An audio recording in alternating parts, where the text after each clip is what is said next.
வாங்களே போய் பார்க்கலாம்.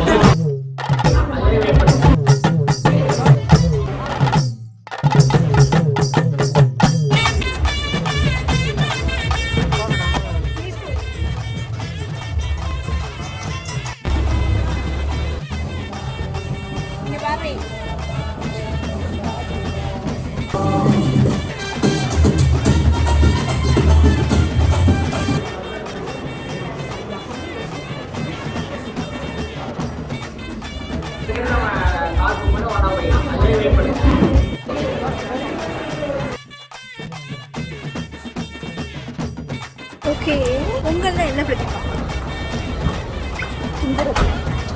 அப்ப பார்த்தாலும் சாப்பாடு சாப்பாடு. இனிமேல் சாப்பாடை பத்தி பேசினா வாய் இருக்காது. திங்கிறது மட்டும் இல்ல பிரதிபா, பொங்கல் இதுக்காக நம்ம செலிப்ரேட் பண்றோம். நம்மளோட முன்னோர்கள் எல்லாரும் ரொம்ப கஷ்டப்பட்டு வேலை செஞ்சு சரி, பொங்கல்னா எனக்கு மைண்டுக்கு அது என்ன? கரும்பு, மாடு. மாடு